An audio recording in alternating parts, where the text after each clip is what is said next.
said Dupin. Why, yes, and not exactly that either. The fact is, we have all been a good deal puzzled because the affair is so simple, and yet baffles us altogether. Perhaps it is the very simplicity of the thing which puts you at fault, said my friend. What nonsense you do talk, replied the prefect, laughing heartily. Perhaps the mystery is a little too plain, said Dupin. Oh, good heavens! Who ever heard of such an idea? A little too self-evident?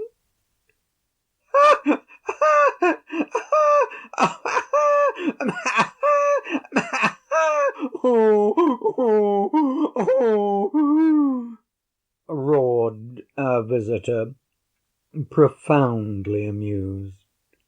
Oh, Dupin, you will be the death of me yet.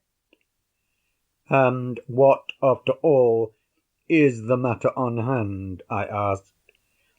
Why, I will tell you, replied the prefect, as he gave a long, steady, and contemplative puff, and settled himself in his chair.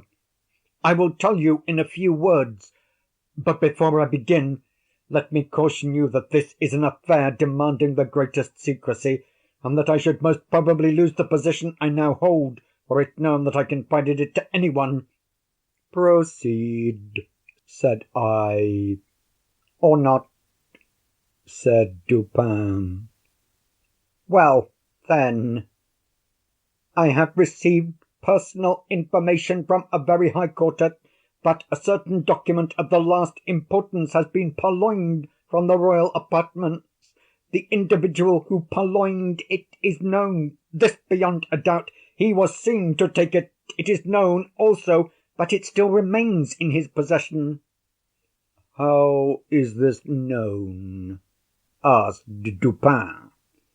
It is clearly inferred, replied the prefect, from the nature of the document, and from the non-appearance of certain results which would at once arise from its passing out of the robber's possession, that is to say, from his employing it, as he must design in the end to employ it.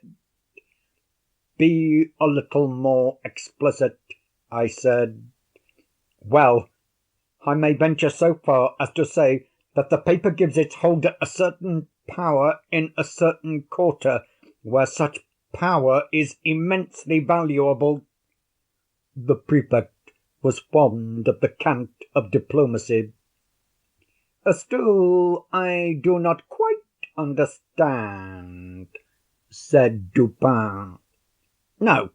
Well, the disclosure of the document to a third person, who shall be nameless, would bring in question the honour of a personage of most exalted station, and this fact gives the holder of the document an ascendancy over the illustrious personage whose honour and peace are so jeopardized. But this ascendancy, I interposed, would depend upon the robber's knowledge of the loser's knowledge of the robber. Who would dare? The thief, said G, is the minister D, who dares all things, those unbecoming as well as those becoming a man. The method of the theft was not less ingenious than bold.